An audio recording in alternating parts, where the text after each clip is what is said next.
পড়ি, সমস্ত ফিতনায় পড়ে আমরা ইসলামের নানান বিষয়কে প্রশ্নবিদ্ধ করি।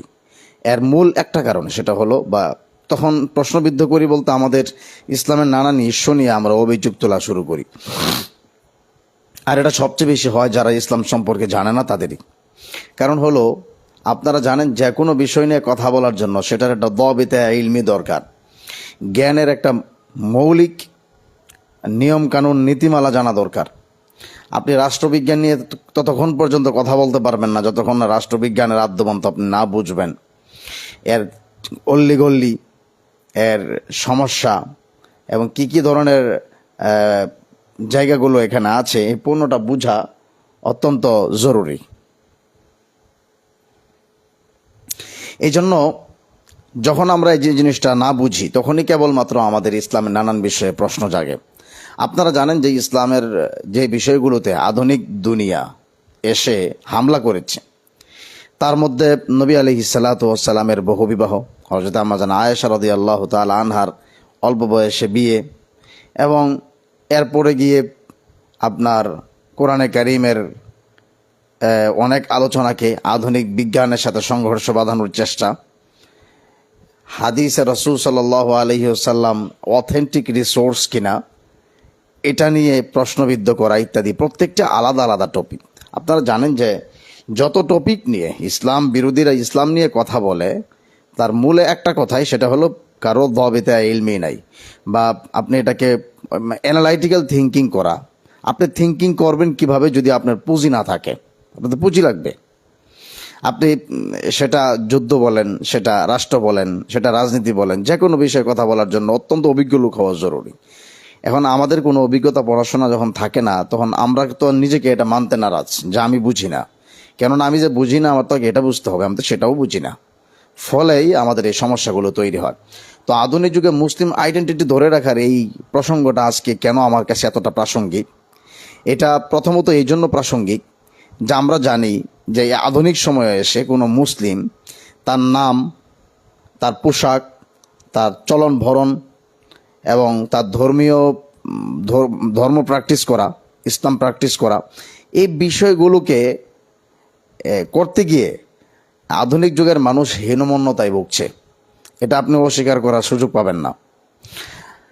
আমি এটা জ্বলন্ত একটা উদাহরণ দিয়ে আপনাকে বলি যে ঢাকা ইউনিভার্সিটিতে আমরা তো এখানে মাস্টার্স স্টুডেন্ট, তো আমরা যখন আগে ক্লাস করতে যেতাম, মানে ডাকসু নির্বাচনের আগে, তখন আমার নিজেকে অনেকটা রিফিউজি লাগতো।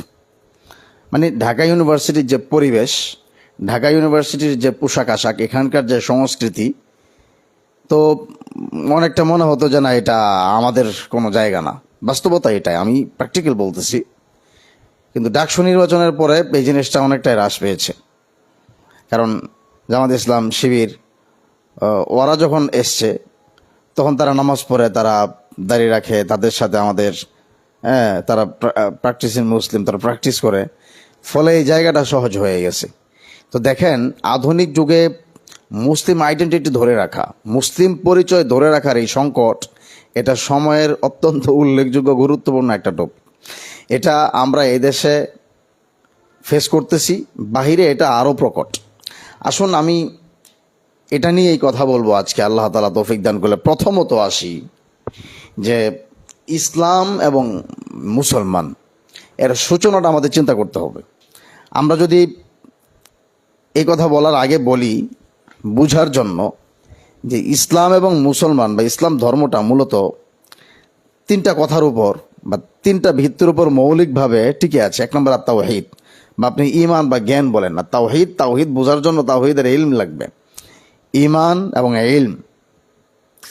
এক।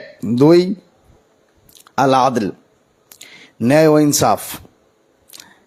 তিন নম্বর হলো ওয়াল ইত্তিহাদ, বা আপনার ইসলামিক ঐক্য বা মুসলিম জাতিগত ঐক্য, বা আপনি এটাকে এখানে আরও কথা বলতে পারেন, যেমন সংস্কার ও আত্মসমালোচনার সাহস, আপনি এটাও ধরে রাখতে পারেন। তার মানে হলো আত-তাওহীদ ওয়াল আদল ওয়াল ইত্তিহাদ। আসুন আমরা ধীরে ধীরে ঢুকি। প্রথমত টপিক হলো নবী আলাইহিস সালাতু ওয়াস সালাম যখন আসলেন, ওনাকে যখন নবুয়তি দেওয়া হয়নি, তখন উনি কেমন মানুষ ছিলেন? তো ইসলাম পূর্বে নবী আলাইহিস সালাতু ওয়াস সালাম মুহাম্মদ রাসূলুল্লাহ সাল্লাল্লাহু আলাইহি সাল্লাম উনি মক্কায় সর্বজন বিদিত একজন আমিন, আমানতদার, সৎ চরিত্রের অধিকারী। এই ব্যাপারে কারো ভেতরে কোনো রকমের সন্দেহ ছিল না। আমরা হিলফুল ফজুল সহ কাবার হজরা আসওয়াদ প্রতিস্থাপন সহ নানান ঘটনার ভিতর দিয়ে নবী আলাইহিস সালাতু ওয়াস সালামের সুসংহত ব্যক্তিত্ব, উন্নত আখলাক ও চরিত্র অলরেডি মক্কার মানুষের মধ্যে রেখাপাত করেছিল, প্রভাব সৃষ্টি করেছিল। সেই জায়গা থেকে উনি উঠে এসছেন। যখন তাকে ইসলাম দেওয়া হলো, সর্বপ্রথম ইকরা বিসমি রাব্বিকাল্লাযী খালাক দিয়ে ইসলামের সূচনা হলো। আমরা জানি যে ইকরা মানে পড়ো। এটা দেওয়ার কারণ হলো আধুনিক যুগ জ্ঞান, বিজ্ঞান এবং সূক্ষ্ম নানান বিষয় নিয়ে অতীব বিশ্লেষণ, চুলচেরা বিশ্লেষণ হবে। অতএব কারণে এই ইসলামিক সিভিলাইজেশনে আধুনিক যুগের মুসলিমরা তাদের ইসলামকে ধরে রাখতে পারবে না ইলম ছাড়া, জ্ঞান ছাড়া। তো বিপুল পরিমাণ পড়াশোনা, গবেষণা, প্র্যাকটিস করতে হবে, অনেক বেশি গবেষণা দরকার এই যুগে। মানে বিশেষত এই ইসলামের এই যে সভ্যতা চলবে, যে সিভিলাইজেশনটা চলবে, এটার ভিতর দিয়ে। এই জন্য কোরআনে কারিম ইকরা বিসমি রাব্বিকাল্লাযী খালাক, নতুবা কোরআনে কারিম তো লা ইলাহা ইল্লাল্লাহ দিয়েও শুরু হতে পারতো। কারণ হলো আপনি লা ইলাহা ইল্লাল্লাহ বুঝবেনই না, আল্লাহ ছাড়া যার কোনো ইলাহ নাই এটা বুঝবেনই না আপনার ইলম ছাড়া, ঠুনকো ইলম হবে। এটার একটা সহজ উদাহরণ হলো আল্লাহ তাআলা কোরআনে কারিমের মধ্যে বলছেন ফাআলাম আন্নাহু লা ইলাহা ইল্লাল্লাহ, তুমি এটা জানো, রিসার্চ করো, গবেষণা করো, যাচ পড়তাল করো, তালাশ করো যে আল্লাহ ছাড়া আর কোনো ইলাহ নেই। এটা বলো নাই চোখ বুঝে তুমি মেনে নাও। হ্যাঁ, আমরা তো চোখ বুঝে তো মেনেই নেব, ইমান তো এত যুক্তির জায়গা না। তো প্রথম কথা হলো আপনি মেনে নিবা, আমরা ইমান আনার পরে এটা নিয়ে গবেষণা করব। তো এটার উপরে বসে থাকবো জানা আল্লাহ তাআলা এক, ওনার আর কোনো সাদৃশ্য নাই, কোনো ইলাহ নেই, বাস শেষ, আমার কাজ শেষ না। এটার উপরেই গবেষণা করতে হবে। ইকরা বিসমি রাব্বিকাল্লাযী খালাক খালাকাল ইনসানা মিন আলাক। দেখেন দ্বিতীয় আয়াতের মধ্যে এখানে ইশারা করা হয়েছে কি খালাকাল ইনসানা মিন আলাক, মানুষকে জমাট বাঁধা রক্তপিণ্ড, হ্যাঁ, এখান থেকে তৈরি করা হয়েছে, আলাক থেকে, বীর্য থেকে, এখান থেকে তৈরি করা হয়েছে। মানে মানুষ সম্পর্কে এই ইনফরমেশন কোরআন দিয়ে শুরু করলো কেন? কোরআন কারণ হলো এটা আত্মপরিচয়, যে ইকরা বিসমি রাব্বিকাল্লাযী খালাক। তো রাব্বিকাল্লাযী খালাক, তোমার রব যিনি তোমাকে সৃষ্টি করেছেন। কারণ প্রত্যেকটা মানুষ প্রথমতই এই প্রশ্ন করে বসে যে না, আমি কে, আমি কে? তো এই আমি কের ভিতর দিয়ে, আমি কে এটার ভিতর দিয়ে আমার পরিচয় যখন মিলবে তখন আল্লাহ তাআলা পরিচয় মিলবে। কেননা আল্লাহ তাআলার পরিচয় ছাড়া কখনো আপনি নিজের অস্তিত্বের কুল কিনারা বের করতে পারবেন না। দেখুন, আলোচনাটা একটু ডিপ হতে পারে, কিন্তু এই আলোচনা যারা শুনবে, যারা এটা বোঝার চেষ্টা করবে, নিঃসন্দেহে তাদের চিন্তার দিগন্ত উন্মোচিত হবে। দেখুন, আমরা জানি যে ডারউইনের ইভলিউশন থিওরি সম্পর্কে আমরা জানি যে বিবর্তনবাদ। আচ্ছা, ডারউইন সহ এরা কিন্তু সব হচ্ছে ইলুমিনাতি, এগুলো সব হলো শয়তানিজম চর্চা করে, ইবলিসের বাহিনী। তো এরা হচ্ছে পৃথিবীতে বিবর্তনবাদের থিওরিটা কেন আনলো? সে কিন্তু বিবর্তনবাদের এই থিওরি, ইভলিউশন থিওরিকেও সেই সময় প্রতিষ্ঠা করতে পারেনি। আপনারা জানেন যে সেই সময়ের বিখ্যাত নাস্তিক বার্ট্রান্ড রাসেল, তাকে আশা করি সবাই কম বেশি চেনেন। তো সে নিজেও এটাকে স্বীকার করেনি, মানে সে বিখ্যাত নাস্তিক, সেও তার থিওরি মেনে নেয়নি। কিন্তু আমার প্রশ্ন হলো যে বিবর্তনবাদ এটা পৃথিবীতে আসার কি দরকার? মানে তারা এটা আবিষ্কারের চিন্তাটা কেন করছে? এর কারণ হলো আইডেন্টিটি। আপনার আইডেন্টিটি দরকার, পরিচয় দরকার। না, আমি কে, হু আই এম, যখন এই প্রশ্নটা আমি করি আমার নিজেকে, তখন আমার কোরআন, আমার ইসলাম আমাকে একদম ক্লিয়ার একটা সার্টিফিকেট দেয়, ক্লিয়ার আমাদেরকে একটা স্টেটমেন্ট দেয়। সেটা হলো যা আমাদের শুরু হলো হযরত আদম, হযরত হাওয়া আলাইহিস সালাম, ওনাদের থেকে। আমরা আগে পৃথিবীতে ছিলাম না, আল্লাহ তাআলা আমাদেরকে বানাতে চেষ্টা করলেন। অতঃপর ফেরেশতাদেরকে জিজ্ঞেস করেন ইন্নী জাইলুন ফিল আরদি খলিফা, আমি দুনিয়াতে আমার খলিফা বানাবো। তখন আল্লাহ তাআলা, তারা প্রথমত ভেটো দিছে যে হ্যাঁ, আপনি কি আতাজালু ফিহা মান ইউফসিদু ফিহা ওয়া ইয়াসফিকুদ দিমা, এমন জাতিকে বানাবেন যারা রক্তপাত করবে এবং নাফরমানি করবে। আমরা যেটা করতেছি এখন সেটাই বলছিল। তো আল্লাহ তাআলা বলছেন যে আমি যা জানি তোমরা তা জানো না। মানে হলো তোমরা মন্দটা দেখতে পারছো, তাদের মধ্যে কল্যাণ থাকবে তোমরা সেটা দেখতে পারোনি, যেটা আমরা দেখতে পাচ্ছি। এবং আল্লাহ তাআলা ইন্নী আ'লামু মা লা তা'লামুন, তোমরা তা জানো না যা আমি জানি, এই কথার ভিতরে অনেক কিছুই ছিল। যে ঠিক আছে, মানুষ রক্তপাত করবে, মানুষ অন্যায় করবে, কিন্তু এই সমস্ত ভিতর দিয়েও এমন মানুষও পৃথিবীতে জন্মাবে যে মুহাম্মদুর রাসূলুল্লাহ সাল্লাল্লাহু আলাইহি ওয়াসাল্লামের মতো, হযরত ইউসুফ আলাইহিস সালাম, মুসা আলাইহিস সালামের মতো অসংখ্য পয়গম্বর, অসংখ্য আইম্মায়ে কেরাম, উলামা, ফুকাহা, মুজাহিদিন, অসংখ্য যুবক যারা দ্বীন ও ইসলামের জন্য অকাতরে জীবন দিয়ে দিচ্ছে। তা আল্লাহ তাআলার কাছে প্রত্যেকেই তো অত্যন্ত মূল্যবান।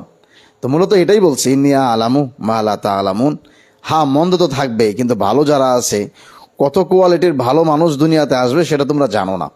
তো আমাদের যে পরিচয়, আমাদের পরিচয়ের শুরুটা ওখানে, মূলত মানুষ হিসাবে আমাদের পরিচয় সেখানে। ওটা হলো মানুষ হিসাবে আমার পরিচয় কি, আমরা যে হিউম্যান বিং, আমাদের শুরুটা কোথায়। এই জন্য যারা নাস্তিক, স্রষ্টাকে অস্বীকার করে, আল্লাহ তাআলাকে অস্বীকার করে, তাদের এই জায়গাটা নেই। তারা এটা বলতে পারবে না যে আচ্ছা, তর্কের খাতির আমি না হয় মেনেই নিলাম যে পৃথিবীতে কোনো স্রষ্টা বলে কিছু নেই, তাহলে তোমরা বলো তোমার শুরু কোথায়। ও কি বলবে, অত একটা জায়গা লাগবে। তখন এই জায়গাটা আবিষ্কারের জন্য যুগ যুগ ধরে টেনশনে ছিল, বহুত গবেষণা হয়েছে, এখান থেকে ইভলিউশন থিওরি আসছে, এখান থেকে ডারউইনের বিবর্তনবাদ, যে মানুষ আগে বান্দর ছিল, বান্দর এক সময় দৌড়দৌড়ি করতো, তারপরে লেজ খুলে গেল, ধীরে ধীরে সেখান থেকে অনেক কিছু হয়ে হয়ে আসলো। এখন কথা হলো এই যে ইভলিউশনে এই যে বিবর্তন, এটা কি আমাদের নেচারে, আমাদের এই সৃষ্টি জগৎ থেকে আসে তো। মানে আপনি যদি প্রজাপতির কথা চিন্তা করেন, তাহলে দেখবেন যে প্রজাপতি ডিম থেকে নিয়ে আরেকবার প্রজাপতি হতে তার 4 থেকে 5টা স্টেপ হয়ে আসতে হয়। হ্যাঁ, প্রথমত একটা পোকা, তারপরে এটা স্যাঙ্গের মতো হয়, এটা আবার গাছের পাতা পোতা খেয়ে বেঁচে থাকে, তখন আবারও একটা গাছের পাতার মধ্যে সে বাসা বাঁধে, একটা কালো পোকা হয়, আবারও সে একটা বাসা বাঁধে, ওখান থেকে হয়ে আসে হলো আপনার এই গুটি পোকা থেকে হয়ে আসে প্রজাপতি। আপনারা গুগলে সার্চ করলে দেখবেন, এটা ছবি সহ দেখাই দিছে। তো এই যে এটা একটা বিবর্তন, মানে এক সৃষ্টি থেকে এক রূপ থেকে অপর রূপে আসতে মাঝখানে অনেক রূপের বিবর্তন, এটা প্রজাপতির ভিতরেও আমরা দেখতে পাই, এটা আমাদের মধ্যে আছে সৃষ্টি জগতে। কিন্তু যে তাদের ডিএনএ মিল থাকবে, এই প্রজাপতি থেকে গুটি পোকা টুটি যা বলেন যতগুলো বিবর্তন হয়ে আসছে সবার ডিএনএ এক, কিন্তু মানুষ আর বান্দরের ডিএনএ তো এক না। এই জন্য সেই সময় এটা যারা সায়েন্টিস্ট তারাও অস্বীকার করছে, সম্ভব না। যাই হোক, এগুলো লম্বা আলোচনা, কিন্তু আমার কথা হলো যে নাস্তিকরা এটা কেন আনলো এই জায়গাটা, যে বিবর্তনবাদের থিওরিটা কেন দরকার। কারণ মানুষ হিসেবে মানুষের পরিচয় এটা বের করে নিয়ে আসার জন্য আগে বলতে হবে মানুষ কোত্থেকে আসলো। তো ও কোত্থেকে বলবে মানুষ কোত্থেকে আসলো, যদি বলে যে না মানুষ এমনি এমনি হয়ে গেছে, মানুষ মেনে নিবে না। আমরা জানি যে আমি আপনার সাথে কথা বলতেছি, আমার কথা আপনি শুনতে পাচ্ছেন, এটা এমনি এমনি হচ্ছে না, এখানে আমার অনেক অ্যারেঞ্জমেন্টের ব্যাপার আছে, আমি অনেক কিছুর ব্যবস্থা করছি। এই সমস্ত ওয়াসাইল আল্লাহ তাআলা কোরআনে বলছেন, ইন্না মাক্কান্না লাহু ফিল আরদ ওয়া আতাইনাহু মিন কুল্লি শাইইন সাবাবান ফাআতবা সাবাবান হাত্তা ইদা বালাগা। যুলকারনাইন রাদিয়াল্লাহু তাআলা ওনার রাহমাতুল্লাহি আলাইহি, ওনার সম্পর্কে আল্লাহ তাআলা বলছেন, কেউ কেউ বলছেন উনি নবী ছিলেন, নবী হোক যেটাই হোক, আপনি রাহমাতুল্লাহি আলাইহি রাদিয়াল্লাহু তাআলা দুটোটাই ব্যবহার করা যায়, আলাইহিস সালামও বলতে পারেন, কোনো সমস্যা নাই। যাই হোক, তো যুলকারনাইন সম্পর্কে আল্লাহ তাআলা বলেন যে আমি দুনিয়াতে প্রত্যেকটা জিনিসের সবব বা কজ তৈরি করেছি। তো এটা এই সববটা কারণ তৈরি করেছি, একটা মাধ্যম তৈরি করেছি, ওই মাধ্যম আপনি ধরবেন, ফাআতবা আসাবাবান, সে কজ, সে কারণ, সে সববকে সে ধরেছে, হাত্তা ইদা বালাগা, অতঃপর সে তার লক্ষ্যে, অবশিষ্ট লক্ষ্যে সে পৌঁছে গেছে। তার মানে হলো পৃথিবীতে সব কিছুর মাধ্যম আছে। আমরা জানি যে এই হজরতে আজরাইল আলাইহিস সালাতু ওয়াস সালাম, আল্লাহ তাআলা জমিন থেকে মাটি আনার জন্য, আমরা এই হাদিস জানি এবং এটা বিশুদ্ধ হাদিস, জমিন থেকে মাটি আনার জন্য অনেক ফেরেশতাদেরকে পাঠাইছে। কোনো ফেরেশতাই জমিন থেকে মাটি নিতে পারেনি, মাটি চিৎকার করে যে আমাদেরকে তোমরা নিও না, কষ্ট পাই। একমাত্র হজরতে আজরাইল বা মালাকুল মাউত আলাইহিস সালাম, উনি আসার পরে মাটি নিয়ে গেছে, মাটির চিৎকার উনি শুনে নাই, মানে উনি মেনে নেয়নি, বলছে আল্লাহ তাআলা বলছে আমাকে নিতে, আমি নিতে হবে। তখন যাই হোক, তখন আল্লাহ তাআলা বলছেন যে মাটি থেকে সৃষ্ট এই সকল প্রাণী, জিন, এর জান এবং রূহ তুমি বের করবা। তো তুমি বের করবা, আল্লাহ তাআলার কাছে উনি মাহজুরি পেশ করছে, এতেজার করছে যে আল্লাহ, আমি মানুষকে যদি মারি, মানুষ আমাকে গালি দিবে, মানুষ বলবে যে ও আমাদেরকে মারে, আমাদের সবচেয়ে আপন মা বলবে আমার কলিজা টুকরা সন্তানকে সে নিয়ে যায়। সন্তান বলবে আমার একমাত্র মা তাকে নিয়ে গেল। এই যে মানুষের মনের কষ্ট এবং গালি, আল্লাহ এটা সহ্য করা আমার পক্ষে সম্ভব না। মালাকুল মাউত বলছিলেন হযরত আজরাইল আলাইহিস সালাম। তো এই যে তখন আল্লাহ তাআলা কি বলছেন? আল্লাহ তাআলা বলছেন তুমি এটা নিয়ে টেনশন করো না, আমি মৃত্যুর হাজারো কারণ তৈরি করব, সবাব তৈরি করব। ওরা ওগুলো নিয়ে ব্যস্ত থাকবে, তোমার নাম নিবে না। কেউ বলবে হার্ট অ্যাটাকে মারা গেছে, কেউ ডায়াবেটিস মারা গেছে, কেউ বলবে হ্যাঁ সুগার নীল হয়ে গেছে মারা গেছে, কেউ বলবে ক্যান্সার হয়েছে, নানান রোগ, নানান সমস্যা, অ্যাক্সিডেন্ট হয়েছে, অমুক খেয়ে ফেলছে, তমুক এই হয়েছে, গুলি করছে ইত্যাদি। হাজারো সবব এবং কজ তৈরি করব, যেগুলো ওরাই বলবে যে ওরা মেরে ফেলছে বা অমুকভাবে মারা গেছে। এটা কেউ বলবে না যে আজরাইল আলাইহিস সালাম একে মেরে ফেলছে, এটা বলবে না কেউ। মুসলিম হিসাবে ঈমান আনবে, কিন্তু এটার দিকে প্রথম দৃষ্টি থাকবে না। তো দেখেন এই যে কারণ তৈরি করা, আল্লাহ তাআলা বলছেন যে আমি কারণ তৈরি করেছি। তো মানুষকে কোনো নাস্তিক এটা বলতে পারবে না মানুষ কোত্থেকে আসলো। তখন ঘুরে ঘাড়ে ওই একমাত্র তাদের ভরসার একটা জায়গা তৈরি করছে ডারউইন। সে এই ইভলিউশন থিওরি আনছে, বিবর্তনবাদ। যদিও এই বিবর্তনবাদ কোনো কালেই যুক্তির সামনে দাঁড়াতে পারেনি, বাস্তবতার সামনেও তারা তা প্রমাণ করতে পারেনি। আপনারা জানেন যে অক্সফোর্ডের এক টিচার বিবর্তনবাদের উপর প্রায় 200 অসমাধিত প্রশ্ন উনি ছুড়ে দিয়েছেন, যার একটা উত্তর কেউ দিতে পারেনি। আপনারা জানেন যে এটা খুব প্রসিদ্ধ ছোট বই, ইংরেজি বই পাওয়া যায়। এরপরে এটা হলো মুসলিম মানুষ হিসেবে আমাদের পরিচয় শুরুটা কি। তো মুসলিম হিসেবে আমাদের পরিচয় কি, এটাই বলতেছিলাম যে আল্লাহ তাআলা ইকরা বিসমি রাব্বিকাল্লাযী খালাক খালাকাল ইনসানা মিন আলাক ইকরা ওয়া রাব্বুকাল আকরাম। তো প্রথমত এই আয়াত দিয়ে আমাদেরকে জ্ঞান এবং নলেজের দিকে ইঙ্গিত দিয়েছে যে তোমাদের পরিচয় হলো প্রথমত তোমরা জ্ঞান অর্জন করবা। মুসলিম মানে তোমাকে জ্ঞান, ইসলামিক জ্ঞান লাগবে এবং জাগতিক জ্ঞান, তোমাকে জ্ঞানী হইতে হবে। কারণ একজন জ্ঞানী লোক আল্লাহ তাআলাকে চিনতে কখনোই ভুল করে না, কখনোই না। আপনারা জানেন যে বিগত 7 থেকে 8-9 বছর আগে চাইনিজ এক গবেষক মানুষের হাতের এইটুকু অংশ নিয়ে, শুধু কবজি থেকে এইটুকু অংশ নিয়ে সে থিসিস করছে, পিএইচডি করছে, দীর্ঘ সময় নিয়ে করছে, যে আমাদের আঙুলের যে বাঁধন, হাতের যে ধরার যে শক্তিটা, আঙুলগুলো সমান না এবং এগুলো কেন এরকম।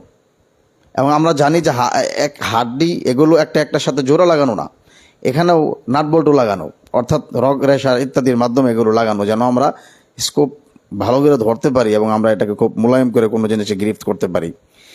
এবং আঙুলগুলো যদি সমান হইতে সমান শক্তি পেতাম না, একটা আঙুলের একটা ভূমিকা। এবং হাতের এই আর্ট নিয়ে উনি দীর্ঘ গবেষণা করে পড়ার পরে বলছেন, এবং এটা খুবই প্রসিদ্ধ জার্নালে তার লেখা প্রকাশিত হয়েছে এবং উনি ব্যাপক সমালোচনার মধ্যে পড়ছিল। যে সেটা ওই সময় বিবিসি যে মাসিক নিউজ পেপারগুলো আসছে ওগুলোতে পর্যন্ত এই নিউজগুলো আমরা দেখেছি তখন, যে পশ্চিমা দুনিয়া তার উপর চাপ সৃষ্টি করছে যে সেই জন্য এই লেখা এবং তার এই মতবাদ ফিরিয়ে নেয়। সেটা কি ছিল? যে মানুষের হাত নিয়ে সে গবেষণা করেছে এবং সে মন্তব্য করেছিল যে আমার দীর্ঘ গবেষণায় আমি একটা জায়গায় এসে স্থির হয়েছি, সেটা হলো অতীব সূক্ষ্ম, সুচিন্তিত, সুচিন্তার মালিক, নির্ভুল কোনো এক মহাস্রষ্টার আর্ট এবং ডিজাইন এটা এছাড়া এভাবে হাত তৈরি করা সম্ভব না। তো ওনার সে নিজে নাস্তিক ছিল। তো দেখেন ঠিক জ্ঞান এবং ইলমের মাধ্যমে নাস্তিক থেকে মানুষ কীভাবে আস্তিকের দিকে আসে। এই জন্য আমরা অনেক সময় নাস্তিকদেরকে ভয় পাই, বা অনেকেই মনে করে যে ওরা অনেক গবেষক, নাস্তিক মানি হলো ওর কোনো জ্ঞান নেই, ওর হাঁটু পর্যন্ত জ্ঞান, ওর জ্ঞান হাঁটুর উপরে উঠেনি, ও চিন্তা করতে পারবে না। পৃথিবীতে এমন কোনো বিজ্ঞানী নেই যে আল্লাহ তাআলা বা স্রষ্টার অস্তিত্বকে অস্বীকার করেছে, কেউ না। না নিউটন বলেন, আইনস্টাইন বলেন, নিকোলা টেসলা বলেন, কেউ অস্বীকার করেনি। তো অস্বীকার করতেছে কারা? কলা বিজ্ঞানী। মানে কলা বিজ্ঞানী বুঝেন তো, মানে বিজ্ঞান ছাড়া আর সবই জানে আর কি। তো ওরাই নিজেদেরকে বিজ্ঞানী দাবি করতেছে। তার সংস্কৃতি মনা মানি নাস্তিক। তো সংস্কৃতি মনা মানি উনি মডার্ন মানে কি? ইসলাম ওল্ড ভার্সন, ইসলামের এই সকল খুব সংস্কার সে নিবে না, সে হলো সংস্কৃতি মনা এরকম মানুষ। তো যাই হোক, মূলত হাতায় দেখবেন ওর কোনো বিষয়ের কোনো জ্ঞান নেই। ওই আপনার সাথে তীব্র গালি দিবে, আপনার সাথে সে বিতর্ক করবে চাপার জোরে, আর ওরটাও ধরে রাখবে। ওর কাছে কোনো দাবেতায়ে ইলমি পাবেন না। ইলমের মৌলিক কোনো পয়েন্ট নিয়ে সে কথা বলতে পারবে না, কারণ সেটা তো নাই। তো এটা হলো মানব সভ্যতার শুরু থেকে যখন আমরা ইসলামের পরিচয়ের ভিতরে ঢুকলাম, তখন নবী আলাইহিস সালাতু ওয়াস সালাম এবং কোরআন কারীম ইকরা বিসমি রাব্বিকাল্লাযী খালাক আল্লাহর পরিচয় দিয়ে শুরু করছে। কারণ আপনি যদি নিজেকে চিনেন তাহলে আল্লাহ তাআলাকে চিনবেন, আল্লাহ তাআলাকে যখন চিনবেন নিজেকে চিনবেন। এটা সূরা হাশরের মধ্যে শেষ আয়াতে আল্লাহ তাআলা বলেন, ওয়ালা তাকুনু কাল্লাযীনা নাসুল্লাহ ফাআনসাহুম আনফুসাহুম, তুমি হয়েও না তাদের মতো যারা নিজেকে ভুলে গিয়েছে অতঃপর আল্লাহ তাআলাকে বলছে। মানে আপনি যখন নিজেকে না চিনবেন আল্লাহ তাআলাকে কোত্থেকে চিনবেন? আপনি কে, আমি কে? এই প্রশ্নের ভিতরে আল্লাহ তাআলা পরিচয়টা শতভাগ লুকায়িত আছে। তো আল্লাহ তাআলা কোরআনে বলছেন, সানুরিহিম আয়াতিনা ফিল আফাকি, আমি নিদর্শন দেখাবো, নিদর্শন দেখাবো মহাকাশে, ওয়াফিয়ান ফুসিকুম, এবং তোমাদের আত্মার ভিতরে শরীরের ভিতরেও আমি তো আমার নিদর্শন দেখাবো। আফালা তাআকিলুন, এরপরেও কি তোমরা বুঝবে না? আমি যে চোখ দিয়ে আপনার দিকে চেয়ে কথা বলতেছি, আমার এই চোখ তো আমরা জানি যে চোখ তো দেখে না, এটা এখানে আলো গ্রহণ করে। আজকে সায়েন্স এবং বিজ্ঞানের মাধ্যমে আমরা বুঝতে পারি। তো আসেন, প্রথমত ইসলামের আমাদের তাহলে পরিচয়টা কি দিয়ে আসলো? শিক্ষা এবং পড়াশোনা, নিজের পরিচয় অথবা আল্লাহ তাআলার পরিচয়। 2 নম্বর হলো খালাকাল ইনসানা মিন আলাক। দেখেন এখানেই এসেই যে ভ্রূণ তত্ত্ব চলে আসছে, মানুষ কোত্থেকে তৈরি হচ্ছে। তার মানে হচ্ছে যে আপনি চিকিৎসা বিজ্ঞান বলেন, মহাকাশ বিজ্ঞান বলেন, আল্লাহ তাআলা কিন্তু এগুলো কোরআনে বারবার বলছেন। অতএব কারণে আমরা যদি বলি যে চিকিৎসা বিজ্ঞান এটা ইসলামী জ্ঞান না, এটা ভুল হবে। চিকিৎসা বিজ্ঞান ও ইসলামী জ্ঞান, মহাকাশ বিজ্ঞানও ইসলামী জ্ঞান। আর এটা হইল ধর্মীয় ফারায়েজ, যেটুকু না জানলে আপনি ফরজ ইলম শিখতে পারবেন না। এটুকু তো সবাইকে, বেসিক নলেজ তো সবাইকে লাগবে, কিন্তু ইসলামের স্পেশালিস্ট সবাইকে হতে হবে তো জরুরি না। কিন্তু সবাই যদি আলেম হয়ে যায়, কিছু চিকিৎসা বিজ্ঞান, একজন ফিজিশিয়ান না হয়, ডাক্তার না হয়, তাহলে মানুষের ট্রিটমেন্ট করবে কোত্থেকে? লাগবে তো। এই জন্য চিকিৎসা বিজ্ঞান শিখা ইসলামে ফরজে কিফায়া বলা হয়েছে, মানে কাইন্ড অফ ফরজ এটা। এবং আপনি যদি এই এরোটিক্যাল সায়েন্স বলেন বা বিমান চালানো বিদ্যা বলেন, এটাকে এই যুগে দরকার। এই জন্য এটাকেও ফরজে কিফায়া বা কাইন্ড অফ ফরজ বলে দেওয়া হয়েছে। এখন বলবেন যে এটা কীভাবে হইল? ফতোয়া তো হলো স্থান, কাল, পাত্র, চাহিদা ইত্যাদির ভিত্তিতে ইসলামের মৌলিক নীতিমালার সাথে সংঘর্ষ না করে এ ধরনের ডিসিশন দিতে পারা উলামায়ে কেরামের কাজ, মুফতিদের কাজই তো এটা। তো যাই হোক, আমাদের পরিচয়টা তাহলে প্রথমতই ঢুকলো হলো বিদ্যা, গবেষণা, আত্মপরিচয়, নিজের পরিচয় এবং আল্লাহ তাআলার এই সৃষ্টি জগৎ সম্পর্কে অগাধ জ্ঞান হাসিল করা। এর ভিতর দিয়ে আমরা মূলত একজন পরিপক্ক মানুষ হয়ে উঠি। একজন মুসলিম হিসাবে এটা আমাদের প্রথম পরিচয়ের ভিতর দিয়ে এটা আসে। নবী আলাইহিস সালাতু ওয়াস সালাম উনি আদল ইনসাফ নিজের ভিতরে সবার আগে শুরু করছেন। দেখেন, উনি নিজে ইসলাম পূর্ব সময়ে মক্কায় একদম সুপরিচিত, উত্তম চরিত্রের অধিকারী, বিশ্বাসী, আল আমিন নামে পরিচিত। এরপরে যখন ইসলাম আসছে তখন সবাই তাকে মিথ্যাবাদী বলার মতো সাহস কারো ছিল না। এটা কেউ বলে নাই যে মুহাম্মদ মিথ্যা বলছে, এটা বলছে যে ও পাগল হয়ে গেছে, এটা বলছে যে ও জাদুঘর, এটা বলছে যে ও কবি। এটা কেউ বলে না যে ও মিথ্যা বলতেছে, কেননা এই কথা বললে মানুষকে গেলানো যাবে না। যে লোক 40 বছরে নিজের আখলাক, চরিত্র, নিজের আচার আচরণ, সামাজিকতা সব কিছুর ভিতর দিয়ে তিল তিল করে মানুষের মধ্যে নিজের অকাট্য, অপ্রতিরুদ্ধ বিশ্বস্ততা গড়ে তুলছে, সেটাকে আপনি মুখের একটা কথা দিয়ে তো বিট করা সম্ভব না। এই জন্য এটা বলেও নাই। তো আসুন, এরপরেই নবী আলাইহিস সালাতু ওয়াস সালাম সংস্কার আন্দোলন দিয়ে শুরু করছে মানুষের মধ্যে। এই সংস্কারের অনেক ধাপ আছে। প্রথমত 3টা ধাপ আপনি মনে রাখেন, যে উনি ওনার বন্ধুবান্ধব, ওনার আশেপাশের আত্মীয় স্বজন সবাইকে বলছেন। দ্বিতীয়ত এটাকে প্রকাশ্যে দাওয়াত দেওয়া শুরু করলো। তো প্রকাশ্যে দাওয়াত দেওয়ার বলে আপনারা জানেন, দীর্ঘ এই হিস্টোরি আমাদের সবার জানা, যে যেভাবে ওনাকে প্রতিরোধ করতে শুরু করলো, এক পর্যায়ে তাকে মেরে ফেলবে, হত্যা করবে। তখন তিনি হিজরত করে চলে গেলেন, তবুও তিনি জিহাদের আসেননি। এর কারণ হলো, জিহাদ হলো কাইন্ড অফ অপারেশনের মতো। অপারেশন কখন? যে কোনো মেডিসিন আর কাজ করবে না, এখন এটাকে কেটে ফেলতে হবে, তা না হয় এই সামান্য সমস্যা পুরো জান চলে যাবে, ওটা কেটে ফেলতে হবে। কিন্তু যেই সমস্যা অ্যান্টিবায়োটিকে চলে যাবে, সাধারণ ট্রিটমেন্টে চলে যাবে, সেখানে অপারেশনে ছুরি চালানো বোকামি ছাড়া কিছু না।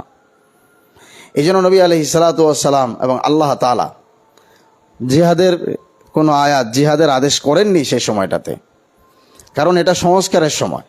মানুষের চাই চরিত্র এগুলো বের করে নিয়ে আসছে।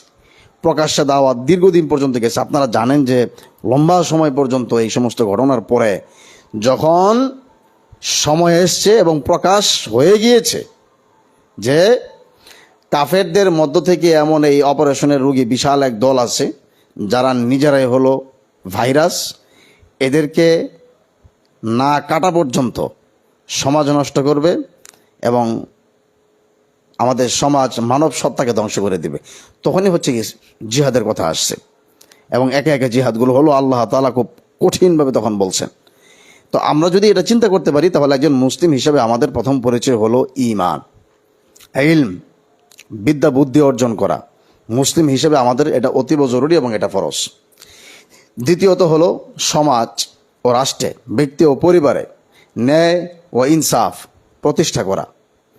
3 নম্বরে হলো এটা, যখন এটা হয়ে গেল, আপনারা জানেন যে সাহাবায়ে কেরাম কতটা ভ্রাতৃত্বপূর্ণ আচরণ করত।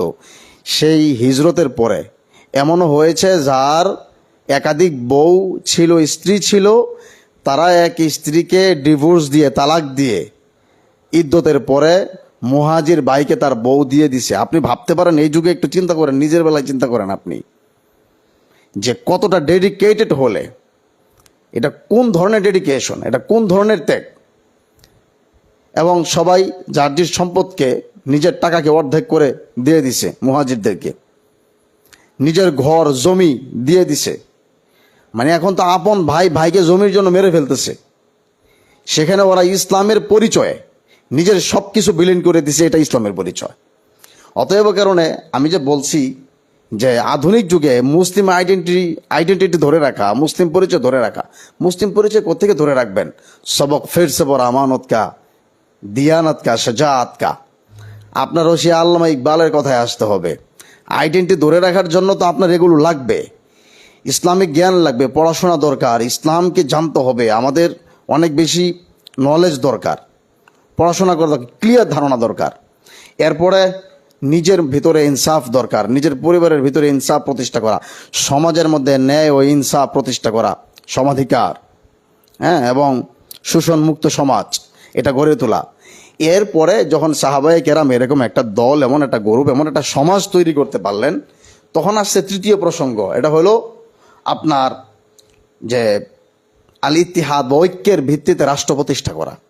আপনারা যদি আমার কথা বুঝে থাকেন, তাহলে ইসলামী আইডেন্টিটি ধরে রাখার জন্য শুধু এই ওয়াজ করলে হবে না যে আমি মাথায় একটা রুমাল দিছি, মুখে দাড়ি রাখছি, গায়ে পাঞ্জাবি মেখেছি, অতএব এটাই ইসলামের আইডেন্টিটি। মোটেও না, এগুলো ইসলামের আইডেন্টিটি না, এগুলো তো ফরজই না।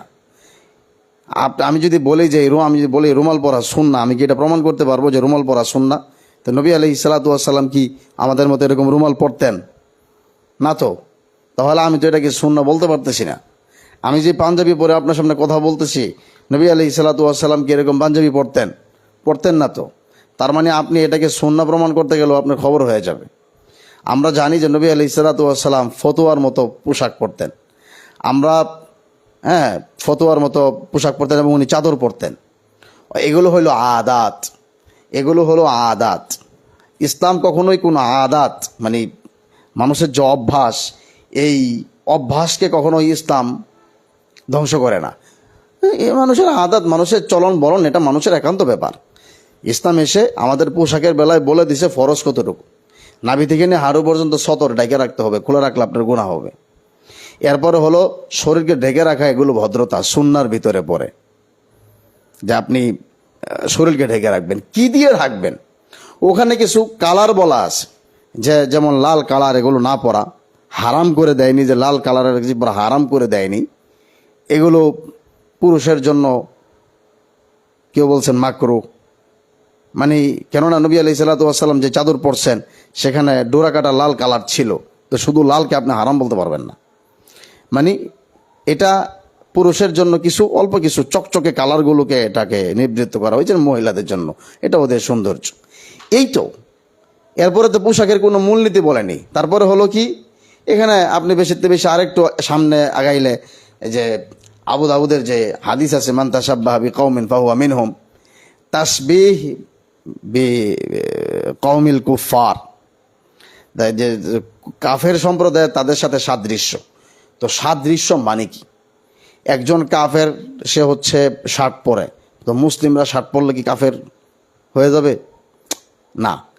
শার্ট প্যান্ট বা জিন্স পরা বা এই যে নর্মাল, এটা সারা দুনিয়ার মানুষ নর্মালে পড়তেছে, এটাকে কোনো জাতীয় পোশাক হিসাবে আপনি ঘোষণা করতে পারবেন না। কেউ তো বলেনি যে টাই বা ইত্যাদি এগুলো আমাদের হলো খ্রিস্টান ক্রস বা ইত্যাদি এগুলো চিহ্ন, বলেনি কেউ। অতএব কারণ যতক্ষণ না পর্যন্ত এটা আপনি প্রমাণ করতে না পারতেছেন, ততক্ষণ পর্যন্ত তাসবিহ বলতে পারবেন না। বরং টাকনুর নিচে কাপড় পরা এগুলো হলো কাফেরদের কাজ, যারা অমুসলিম তারা এগুলোকে কেয়ার করে না। আপনি এখানে করা হন।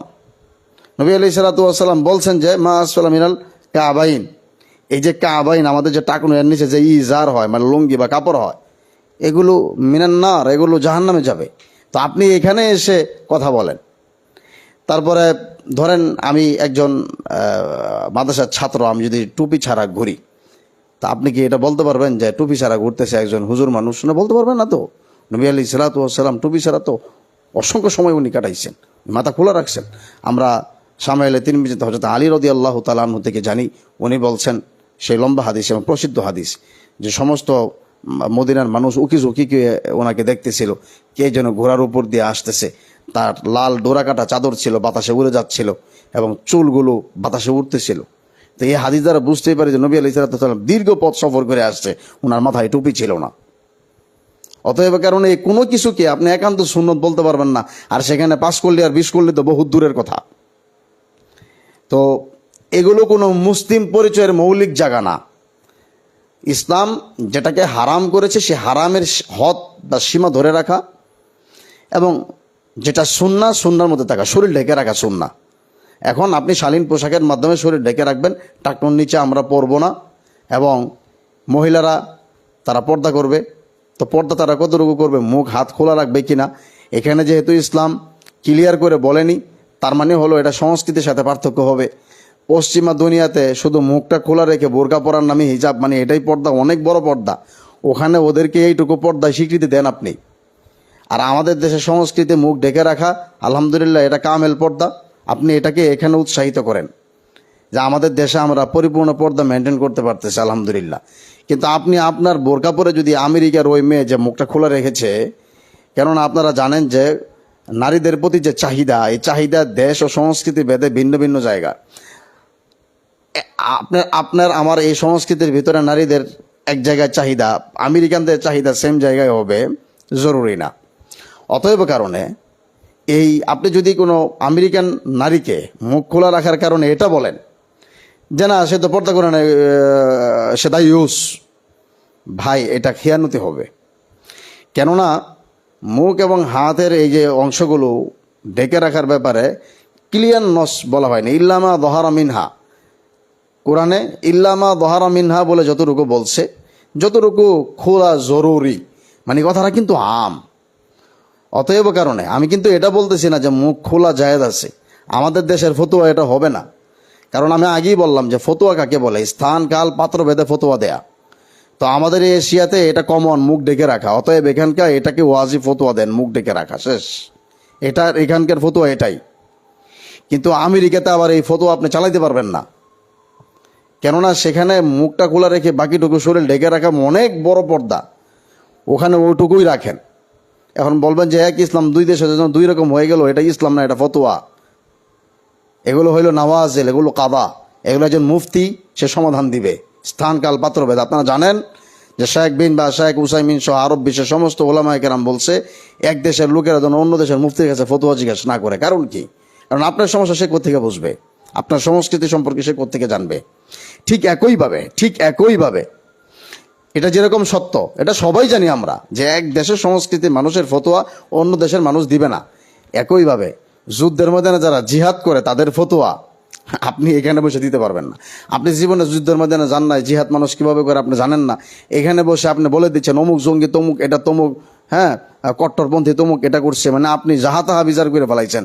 জীবনে ওই মাঠে জানি নাই, আপনার জন্য এই ফতোয়া দেওয়া জায়েজই তো নাই। আমরা দেখতে পাচ্ছি এখন যে যারা জীবনে এগুলো করে নাই, যারা সব সময় খেয়ে দিয়ে চলছে, তারা লম্বা লম্বা ফতোয়া দিতেছে এখন বসে বসে। তুমি যে এই ফতোয়াগুলো দিচ্ছ, তুমি কি সেখানে কোনো দিন করছো নাকি? করো তো নাই। তুমি সেখানে যাও নাই, তোমার সেই বাস্তবতা সম্পর্কে কত রোগে জ্ঞান তোমার আছে, অতএব ফতোয়া দিতে যাও না। দেখুন, এটা আমার কথা না, এটা আমার কথা না। যে আব্দুল্লাহ ইবনুল মুবারক রহমতুল্লাহ আলাই সম্পর্কে যারা জানেন তারা জানেন যে উনি 6 মাস মানে বছরের অর্ধেক জিহাদে থাকতেন, অর্ধেক উনি ইলমির কাছে থাকতেন। উনি বলছেন যে জিহাদের ময়দানে যাওয়া না যাওয়া পর্যন্ত তুমি না ইলম হাসিল করতে পারবা, না তুমি বুঝতে পারবা এটা কি জিনিস। অতএব কারণ এই ধরনের উল্টাপাল্টা ফতোয়া আমরা এখন দিচ্ছি কেন? কারণ আমাদের মূলনীতি তো জানা নাই, এই জন্য উল্টাপাল্টা ফতোয়া দিচ্ছি আমরা। যাই হোক, আমার প্রসঙ্গ এটা না। আমার প্রসঙ্গ হলো ইসলামের পরিচয় এক এক জায়গায় এক এক রকম। আপনি ইসলামের পরিচয় যদি ব্যক্তির ক্ষেত্রে আসেন, শুরুতে বলছি, যদি পরিবারের ক্ষেত্রে আসেন একরকম। ইসলামী রাষ্ট্র কায়েম কখন হয়? তাহলে প্রথমত নিজের ন্যায়, ইনসাফ, চরিত্র, আত্মার উন্নতি, এগুলোর ভিতর দিয়ে নিজেকে প্রতিষ্ঠা করা এবং সমাজের ভিতরে একটি উত্তম সমাজ গড়ে তোলা, ন্যায় ও ইনসাফের ভিত্তিতে, সুষম বন্টনের ভিত্তিতে এবং আপনার বৈষম্যহীন সুবিচারের ভিত্তিতে একটা সমাজ গড়ে তোলা। এই সমাজ যখন গড়ে তুলবেন, এই সমাজের ভিতরে, এমন একটা সমাজের ভিতরে মুসলিম ঐক্য ছাড়া সম্ভব না। তখন বৃহত্তর মুসলিম ঐক্য তৈরি হয়। যখন বৃহত্তর মুসলিম ঐক্য তৈরি হয়, তখনই কেবলমাত্র একটি ইসলামী রাষ্ট্র চিন্তা করা সম্ভব, এর আগে নয়। নবী আলাইহিস সালাতু ওয়াস সালামের যুগের দিকে আপনি যদি চিন্তা করেন, উনি কখন মদিনায় ইসলামী রাষ্ট্র কায়েম করলেন? কখন হালাল হারামের বিধানগুলো আসা শুরু হইল? যখন একটা স্থিতিশীল মুসলিম সাহাবায়ে কেরামের সমাজ গড়ে উঠছে। অতএব আমাদের এটা বুঝতে হবে। ধরুন আমি একটা নগদ উদাহরণ দেই, যে বাংলাদেশের এখন আমরা চাচ্ছি যে জামাতে ইসলাম বা বিএনপির সাথে হয়তো আগামী নির্বাচন খুব হাড্ডাহাড্ডি লড়াই হবে। তো এই লড়াইয়ের মধ্যে কে জিতবে? তো যারা নামাজ পড়ে বা যারা ইসলাম প্রিয়, তারা নিঃসন্দেহে বিএনপির জায়গায় জামাতকে চাচ্ছে। কারণ জামাত ইসলাম হাজার হলেও তারা ইসলাম চর্চা করে। সামান্য মতবিরোধ অমুক তমুক এগুলো থাকতেই পারে, কার ভিতরে না, আপনার মধ্যে আছে, আমার ভিতরে, সবার ভিতরে আছে, এগুলো বাদ দেন, এগুলো নিয়ে কথা বলার সময় নাই। কথা হলো যে তারা তাদেরকে চাচ্ছে। তো এখন কথা হলো যে জামাত ইসলাম যদি আগামী নির্বাচনে ক্ষমতায় চলে আসে, টিকতে পারবে? মানে কেননা আমাদের সমাজে তো আমরা মুসলিম ঐক্য গড়ে তুলতে পারিনি। আমাদের সমাজে ইসলামিক একটা ভালো সমাজ, একটা ন্যায় বৈষম্যহীন ইনসাফপূর্ণ একটা সমাজ গড়ে তুলতে পারিনি। না, আমাদের চারিত্রিক উন্নতি তো বহুদূরে, অধপতনের সর্বনিম্ন স্তরে আছি। তাহলে কি এমন একটা জাতি ও গোষ্ঠীর ভিতরে কি ইসলামী একটা রাষ্ট্র কায়েম করা সম্ভব? তো এই প্রশ্নের উত্তর দেওয়ার আগে আমি বলবো, জামাত ইসলাম কি ইসলামী রাষ্ট্র কায়েম করতে পারবে? পারবে না তো। জামাতি ইসলাম তো ইসলামী রাষ্ট্র কায়েম করতে পারে। একটা সেকুলার রাষ্ট্রে ইসলামী রাষ্ট্র হয় কি করে? এটা কোনোদিনও সম্ভব না। যে বলবে সে মিথ্যার মহাস্বর্গে বসবাস করতেছেন, এটা কোনোদিনও সম্ভব না। কথা শেষ, লিখে রাখতে পারেন যে একটা গণতান্ত্রিক কাঠামোতে কেউ একটা ইসলামী রাষ্ট্র কল্পনা করবে, এটা চরম লেভেলের মিথ্যা কথা। এটা কখনোই সম্ভব না। যেখানে গণতন্ত্র আছে ওখানে আবার ইসলামিক রাষ্ট্র কায়েম হয় কি করে? ইসলামের সাথে গণতন্ত্র পুরোটা 100% সাংঘর্ষিক, সেটা হতেই পারে না। আমি এই জন্য বলি যে গণতন্ত্র হলো বড়শি আপনার, পুকুরও আপনার, আপনি বড়শির মধ্যে আধার আপনি গাঁথবেন, আপনি আধার মাছকে দিবেন, সারাদিন বসে থাকবেন, মাছটা যখন উঠাবেন খাবো আমি। এটার নাম হলো গণতন্ত্র। রাষ্ট্র আপনার, জনগণ আপনার, ভোট আপনার, সরকারও আপনিই দিচ্ছেন, কিন্তু ভোগ করবে যারা গণতন্ত্রের দাদা, তারা ভোগ করবে। এটাই তো দেখতেছি আমরা, ঠিক না? আজকে সমস্ত নির্বাচনী দলগুলো আমেরিকায় দৌড়ায়, অমুকের কাছে দৌড়ায়, তমুকের কাছে দৌড়ায়। কেন? ওই যে মাছ আপনার, বড়শি আপনার, ছিপ আপনার, পানি আপনার, আধার আপনার, কষ্ট করছেন আপনি, কিন্তু মাছটা যিনি ধরে খাবে তাকে গিয়ে আপনার বুঝায় আসতে হবে, উস্তাদ মাছ ধরবো আমি, তো 5টা মাছের 1টা মাছ আমার, এই দর কষাকষি করে আসতে হবে। তা না হয় আপনি ক্ষমতা থাকতে পারবেন না। যদি আমার কথা সহজে বুঝেন তো সহজ, রাগ করলে আমি সরি। আসেন আমি বলতেছি তবে জামাত ইসলাম কি ইসলামী রাষ্ট্র কায়েম করতে পারবে না? না, পারবে না। কথা শেষ, পারবে না। এই কাঠামোতে এটা সম্ভব না। তাহলে তারা কি করবে? তারা মন্দের ভালো করবে। জামাত ইসলাম যেটা করবে, গণতান্ত্রিক কাঠামোর মধ্যে একটু কোরআনের আলো নিয়ে আসবে, একটু কোরআনের কথা বলবে, একটু ন্যায় ইনসাফের কথা বলবে। কারণ ইসলাম তো অনেক কিছুর নাম। ভ্রাতৃত্ব, একটু ন্যায় আপনার হচ্ছে একটু স্বাধীন বিচার ব্যবস্থা হয়তো ওনারা গড়ে তুলতে পারবে, হয়তো দুর্নীতি মুক্ত করতে পারবে। চুরির যে এক মহামারী চলতেছে, এটা হয়তো 95 ভাগ, আশা করি 100 ভাগ বা 80 ভাগই হোক, দুর্নীতির যে চ্যাম্পিয়ন, ওই চ্যাম্পিয়ন লিস্ট থেকে হয়তো বেরিয়ে আসতে পারবে। এটাও তো কম না। অতএব কারণে এটাই অনেক কিছু। এইটুকু যদি আমাদের বাংলাদেশে কেউ করতে পারে এই মুহূর্তে, তাহলে তাদের কাছ থেকে এর চাইতে বেশি আপনি আশা করতে পারবেন। আপনি যদি চিন্তা করেন উমর ইবনে আব্দুল আজিজের জামানায় আপনি চলে যাচ্ছেন, তা আপনি নিজেই উমর ইবনে আব্দুল আজিজের খেলাফ সহ্য করতে পারবেন না। ওই যে বললাম, এটার তো প্রথম একটা দুইটা তো আমাদের নাই। নিজের আত্মার উন্নতি করিনি, নিজেকে ইনসাফ ও ন্যায়ের প্রতিষ্ঠা করে নিই। না আমার পড়াশোনা, না আমার জ্ঞান, না আমার গবেষণা, না স্বচ্ছ ধারণা আছে ইসলাম সম্পর্কে, না আমরা ওরকম পরিবার গঠন করতে পারছি, না সমাজ। কোনো কিছুই নাই। শুধু পাগড়ি বানলেই তো ভাই আপনার ফরজ আদায় হবে না, লুঙ্গিও তো লাগবে, এই আর কি। এরপরে আসেন যে কেন বললাম যে জামাত ইসলামের মতো এই ধরনের দল তারা পারবে না। এটা বাদ দেন, আমি পারবে না বললাম তো, কেন পারবে না? টিকেই থাকতে পারা তাদের জন্য চ্যালেঞ্জিং। আপনি দেখেন জামাত ইসলাম আসার আগে 1928 সালে ইখওয়ান প্রতিষ্ঠা হয়েছে, সেখানে 2013-তে এসে শেষ হয়ে গেছে। এই ধরনের লিবারাল যে আপনার হচ্ছে মধ্যপন্থী যেটাকে বলে, এই ধরনের দল টিকে না। তো যাই হোক, তো ওনারা হচ্ছে এই চ্যালেঞ্জের মুখে হয়তো টিকতে পারবে না। যাই হোক, কারণ এই ধরনের দল ইতিপূর্বে টিকে থাকতে পারেনি।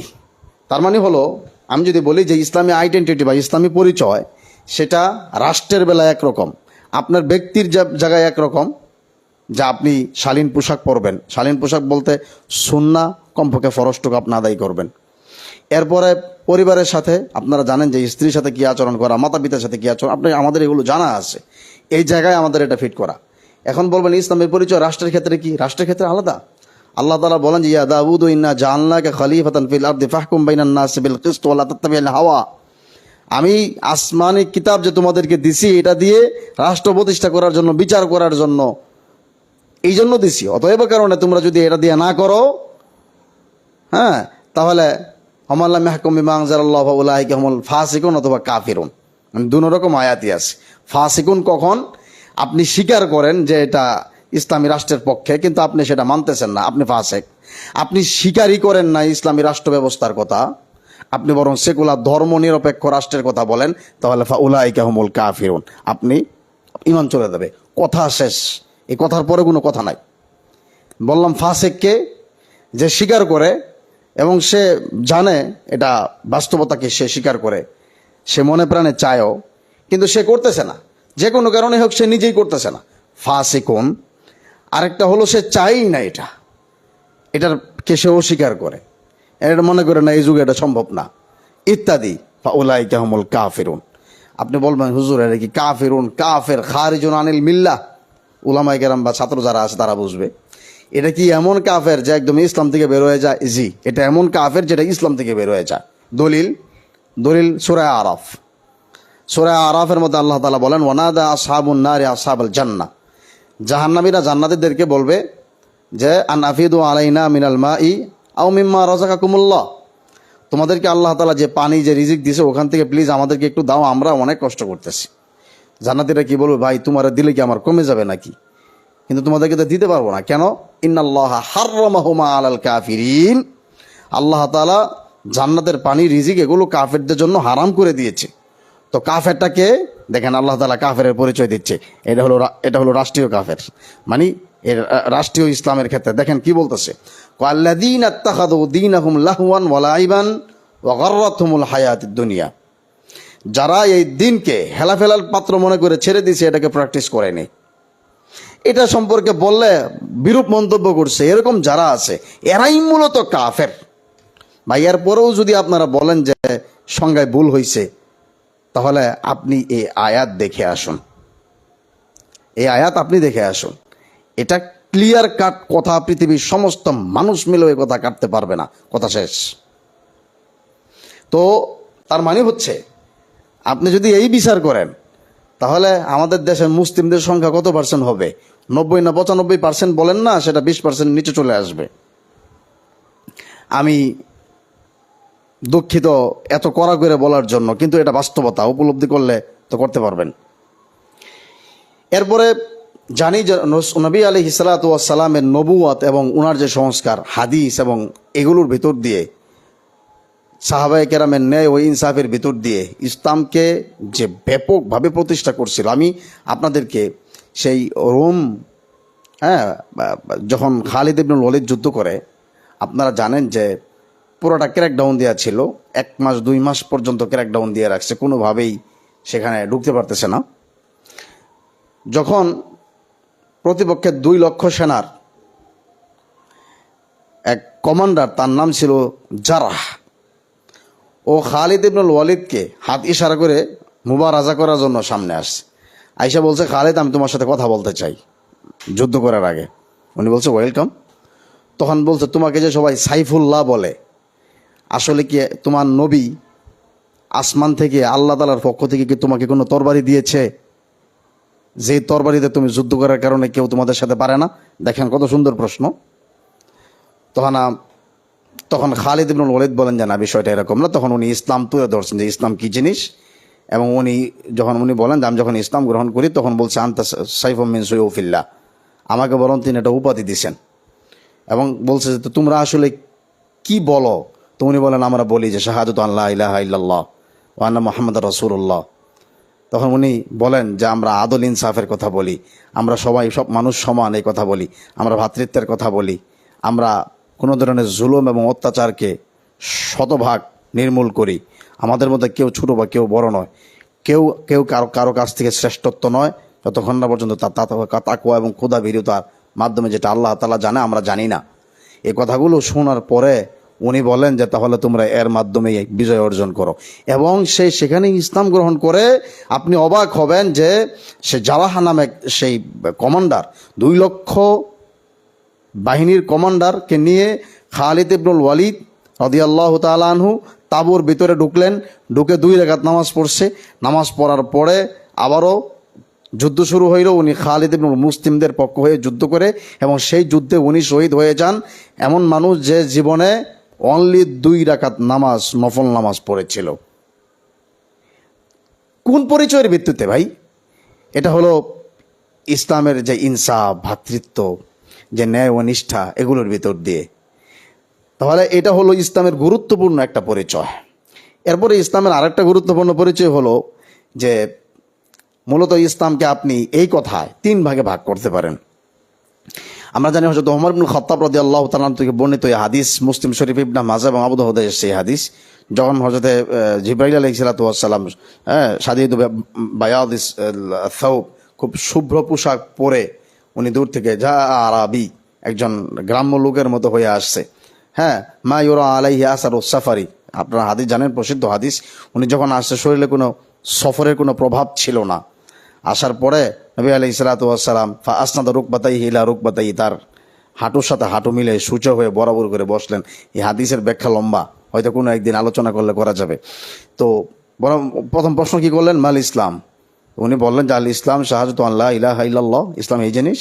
মাল ঈমান, তো উনি বললেন যখন বলছেন ইসলাম কি, তো শাহাদাতু আল্লা ইলাহা ইল্লাল্লাহ, ইসলাম কি জিনিস সেটা বললেন, এবং ইকামাতুস সালাত, যাকাত ইত্যাদি সেটা বললেন।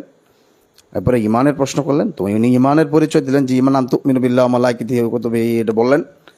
এরপরে মাল ইহসান, ইহসান কি জিনিস, যখন বললেন আন তা'বুদাল্লাহা কাআন্নাকা তারাহু ফা ইল্লাম তাকুন তারাহু ফা ইন্নাহু ইয়ারাক, যে এমনভাবে ইবাদত করা যা আল্লাহ তাআলা তোমাকে দেখছে, কমপক্ষে তুমি আল্লাহ তাআলাকে দেখছো, এই ধ্যান খেয়াল থাকা। এই 3য় নম্বর যে ক্যাটাগরিটা, এটা হলো ইন্ট্রোভার্ট ইসলাম বা অন্তর্মুখী ইসলাম, যে ইসলাম সোলের কথা বলে, যে ইসলাম আত্মা এবং কলবের ইসলাহের কথা বলে। সূরাতুশ শামসের মধ্যে আল্লাহ তাআলা 9তে 10টা কসম, শামসি ওয়া দুআহা ওয়াল কামারি ইযা তালাহা, দীর্ঘ সময় সবচেয়ে বেশি কসম খাইছে। এত বেশি কসম আল্লাহ তাআলা কোথাও খায়নি। পরে বলছে কাদ আফলাহা মান যাক্কাহা, যে সফল সে যে নিজের আত্মার ইসলাহ এবং সংশোধন করলো, ওয়া কাদ খাবা মান দাসাহা, আর ধ্বংস হোক সে, বিফল হয়েছে, ব্যর্থ হয়েছে সে যে এটাকে নষ্ট করছে। এখন কথা হলো কলবের ইসলাম মানে কি? মানে কলবের ইসলাহ ইলম ব্যতীত কোনোভাবেই সম্ভব না। আমি এখানে একটা ফিতনার কথা বলি। বাংলাদেশে ইসলাহ এবং সংশোধনের কথা সবচেয়ে বেশি ওই সকল আলেমরা বলে যাদের কোনো পড়াশোনা নাই। I am sorry to say, যারা ইসলাম শরীয়ত সম্পর্কে ন্যূনতম জ্ঞানও রাখে না। কারণ ওই যে কলবের ইসলাহ এবং সংশোধন, এটার যে বিশাল ধারাবাহিকতা, বিশাল হিস্টোরি আছে। এবং ইসলাহ এবং সংশোধন কি, আরে ভাই এটা ইলমুল আখলাক, বুঝেন? ইলমুল আখলাক, ইলমুল আখলাক। চুরি না করা, মিথ্যা না বলা, হারাম না খাওয়া, ভাতৃত্ব ধরে রাখা, মানুষের সাথে বদ আচরণ না করা, এটাই তাসাউফ। আপনি তাসাউফ এর বাহিরে চিন্তা করবেন না প্লিজ, এর বাহিরে তাসাউফ নাই। এটা ইলমুল আখলাক। এগুলোই ইমাম আহমদ ইবনে হাম্বল লিখে গেছেন, কিতাবু জুহুদ লেখছেন, ইবনুল মুবারক কিতাবু জুহুদ লেখছেন। এটা তাসাউফের কিতাব, আপনি ওনাদেরকে তাসাউফ শিখাবেন। কিন্তু দুঃখজনক হলেও এটা সত্য যে ইলমুল আখলাক এবং তাসাউফকে, হ্যাঁ, ইলমুল আখলাকের সমস্ত বিষয় বাদ দিয়ে আর সব কিছু এটার মধ্যে আছে। আমরা মনে করি যে একজন পীরের কাছে মুরিদ হইলাম এবং ও সেখানে গিয়ে জোরে জোরে খুব জিকির টিকির করলাম, তো আমার নফসে ইসলাহ হয়ে গেছে। আরে ভাই, এটা কি করে সম্ভব? নবী আলাইহিস সালাতু ওয়াস সালাম কি এভাবে মানুষকে সংশোধন করছেন? আপনার অবশ্যই ইলম এবং জ্ঞান লাগবে। হালাল হারাম যদি আপনি নাই বুঝেন, তাহলে আপনি হালাল হারাম মেনে চলবেন কিভাবে? আফসোস লাগে যে এক শ্রেণীর মানুষ বলে যে আমল ছাড়া ইলমের কোনো দাম নাই। এই কথা কি কোরআনের সাথে সাংঘর্ষিক না? সম্পূর্ণ কোরআন সাংঘর্ষিক কথা না? আমরা, আপনারা শুনেন না যে অনেক মানুষ বলে বেড়ায় যে যে আমল ছাড়া ইলমের দাম নাই, আমল ছাড়া ইলমের দাম নাই। কথা খেয়াল করবেন। আরে ভাই, আপনি যে এই কথা বললেন যে আমল ছাড়া ইলমের দাম নাই, ইলম অর্জন করা নিজেই তো একটা ইবাদত, নিজেই তো একটা আমল। আপনি এই প্রশ্ন কিভাবে বললেন? যেখানে আল্লাহ তাআলা কোরআনের কারীমের মধ্যে বলছেন, ওয়াল্লাযীনা উতুল ইলমা দারাজাত, যারা উতুল ইলম, যারা বড় আলেম, তাদের জন্য আছে জান্নাতের সুউচ্চ মাকাম। তো এখানে কি শর্ত করে দিছে নাকি যে যারা অনেক বেশি জ্ঞান রাখেন এবং সেই অনুযায়ী আমল করেন তাদের জন্য এটা? কোনো ব্যক্তির পক্ষে 100%, মানে কথার কথা, আপনি 80% জ্ঞান অর্জন করছেন, 80% কি আপনি আমল করতে পারবেন? এটা কি সম্ভব? আল্লাহ তাআলা যখন কোরআনে কারীমের মধ্যে বললেন যে ফালাউলা নাফারা মিন কুল্লি ফিরকাতিন মিনহুম তাইফাতুন লিয়াতাফাক্কাহু ফিদ-দীন ওয়া লিউনযিরু কওমাহুম ইযা রাজাউ ইলাইহিম, যে তোমাদের মধ্যে একটা দল এরকম তৈরি হচ্ছে তাফাক্কুহু ফিদ-দীন হাসিল করবে, দ্বীনের অগাধ জ্ঞান হাসিল করবে। তো দ্বীনের অগাধ জ্ঞান যখন আপনি হাসিল করবেন, আপনি কি দ্বীনের উপর পূর্ণ আমল করতে পারবেন? এটা কি সম্ভব? পারবেন না তো। আমল করার যতটুকু ইলম, এটা শিখার জন্য তো 3 মাসই যথেষ্ট আমল করার জন্য। আপনার ফরজ পর্যায়ের ইলম যে 5-6 বছর পড়তে হবে, কিন্তু এগুলো গিয়ে কি আপনার তাফাক্কুহু ফিদ-দীন হাসিল করতে পারবেন? 50 বছর সাধন করতে হবে আপনার, এবং বিজ্ঞ আলেমদের কাছে অনেক বেশি আখলাক চর্চা করতে হবে। আফসোস লাগে যখন কেউ বলে যে আমল ছাড়া ইলমের দাম নাই। আরে ভাই, ইলম নিজেই তো আমল। আপনি এখানে কিসের সাথে কিসের সংঘর্ষ লাগাইতেছেন? ইলম নিজেই তো আমল। আমরা যখন কোরআন বোঝার জন্য ইলম শিখি, ফালা ফালা করতাম দিয়ে, এটা জিকির। মানে এটা হলো কাদের অস্ত্র? যাদের ইলম নাই। আপনি খুব খেয়াল করে দেখবেন, ইলম যাদের নাই, আন্নাসু আদুউন বিমা ইয়াজহাল, মানুষ যা না জানে সে সেটা শত্রু। আপনি খুব খেয়াল করবেন আমার কথাগুলো। দেখবেন এক শ্রেণীর মানুষ যাদের পড়াশোনা নাই, ইসলাম সম্পর্কে কোনো জ্ঞান নেই, তারা দেখবেন অনেক বড় বড় কথা, ইসলাম সংশোধন, আখলাক, অমুক পীর, কারামত, এগুলো বলে বেড়ায়। এগুলোর মানে কি? আমি ইলমু তাসাউফকে অস্বীকার করি না, কারণ ইহসান আছে, ইহসানের মারাতেব আছে। ইলমু তাসাউফ ইলমুল আখলাক, এটার মূল হইল হারাম থেকে বাঁচা, হ্যাঁ, এবং হালালের মধ্যে থাকা। মূল হলো যে আফদলের মধ্যে থাকা, নিজের চরিত্রকে মুজাইয়ান করা উত্তম চরিত্র দ্বারা। এটা যদি তাসাউফ না হয়, তাহলে পৃথিবীর এর বাইরে কোনো তাসাউফ নাই। আপনার কাশফ এবং কারামাত, ইলহামাত, শুকুর রুজাত, তারপরে ইত্যাদি ইত্যাদি অনেক ইস্তিলা এবং টার্ম আছে। এগুলোকে যদি আপনি বুজুর্গি ধরেন, তাহলে সবচেয়ে বড় বুজুর্গ হইল আমগর বিড়াল। আপনারা যে বিড়াল দেখেন না, এ হলো সবচেয়ে বড় আউলিয়া। কারণ বিড়ালের, বিজ্ঞানীরা বলেন যে বিড়ালের সবচেয়ে বেশি কাশফ হয়। বিড়াল ও সবচেয়ে বেশি বুঝতে পারে তোর খাবার কোন কোন জায়গায় গেলে পাওয়া যাবে। তা আপনি কি বলে ওলি আল্লাহ বলবেন? এবং আপনারা জানেন অন্তরচক্ষু খুলে যাওয়া, এই টার্মটা খুব বেশি শুনবেন। সমস্ত প্রাণীদের অন্তরচক্ষু খোলা। আমি বলতেছি না যে অন্তরচক্ষু, কলবের যে চোখ, এটা নাই। আল্লাহ তাআলা বলছেন ওয়ালাকিন আমাল কুলুবুল্লাতি ফিস সুদূর, এবং এটা নূর আল্লাহ তাআলা দান করেন, এবং এটা 2 ভাবেই খোলা যায়। একটা ব্ল্যাক সাইট, একটা হোয়াইট সাইট। হিন্দুরা, বৌদ্ধরা ওরাও সাধন করে এটা খুলতে পারে, মুসলিমরা তারাও সাধন করে সেটা খুলতে পারে। হ্যাঁ, এটা নিয়ে আলাদা টপিক কোনো এক সময় তাসাউফ নিয়ে কথা বললে বলা যাবে। কিন্তু ভাই, আমার মূল উদ্দেশ্য হলো ইসলামের মৌলিক পরিচয়ের ভিতরে আসেন। এই যে মাল এহসান, এটাও ইসলামের, ইন্ট্রোভার্ট ইসলাম, এটাও ইসলামের একটা পরিচয়ের ভিতরে আসে। ইসলামের খিলাফা এবং ফিতনার সময়ে অত্যন্ত গুরুত্বপূর্ণ এই বিষয়টা, যে ইসলাম যখন শুরু হইল এবং খিলাফায় রাশেদা গেল, এরপরে ফিতনা আসলো, এরপরে কিন্তু রাজনৈতিক ইসলামের শুরু। তাহলে ইসলামের একটা বড় অংশ জুড়ে সুফিবাদ। আপনি যদি চিন্তা করেন যে সুফিবাদ আমাদের এই ইসলামকে কি দিয়েছে, অনেক কিছু দিয়েছে। সুফিবাদ মানুষকে, সুফিবাদ বা সুফিজম মানুষকে দুনিয়া বিমুখতা শিখিয়েছে, মানুষকে সাহসী হতে শিখাইছে। আপনি যদি চিন্তা করেন যে যুগে যুগে বিজয় যারা অর্জন করছে, আপনি তাতারিদের ফিতনা থেকে নিয়ে আপনার সেই হিত্তিনের যুদ্ধ পর্যন্ত, মানে 1000 হিজরি পর্যন্ত এবং 1000 খ্রিস্টাব্দ থেকে 1300 খ্রিস্টাব্দ পর্যন্ত পূর্ণ সময়টা যখন ইসলামের নেতৃত্ব আব্বাসীয়দের খেলাফত ভেঙে পড়ে, সুলতান সালাউদ্দিন আইয়ুবী, তার উস্তাদ নুরুদ্দিন জঙ্কি, হিমাদুদ্দিন জঙ্কি এবং ওনাদের উপরে যারা আছে নিজামুল মুলক, এরা কারা? সব সুফি। আপনার হিস্ট্রি পড়েন, সব হানাফি মাযহাবের, সবাই হানাফি, আবার এগুলো সবাই সুফি। এদের হাত ধরেই সবচেয়ে বড় বড় বিজয় আসছে। আপনি ইস্তাম্বুল বা কনস্টান্টিনোপল বিজয়ের কথা বলেন, এরা কারা? সব সুফি। এরা কারা? সব সুফি। আপনি যদি আমাদের এশিয়া মহাদেশে চিন্তা করেন, যে ব্রিটিশদের বিরুদ্ধে সর্বপ্রথম দারুল হরব ঘোষণা করলো কে? ওলিউল্লাহ দেহলভী, তার ছেলে আব্দুল আজিজ দেহলভী। এরা কারা? বিখ্যাত বড় বড় আলেম এবং সুফি। আপনি যদি চিন্তা করেন যে স্বাধীন থানা ভবন স্টেট ঘোষণা করে দিল হাজী আহমদুল্লাহ মুহাজির মক্কি, আপনারা সবাই জানেন উনি ইমাম সুফি।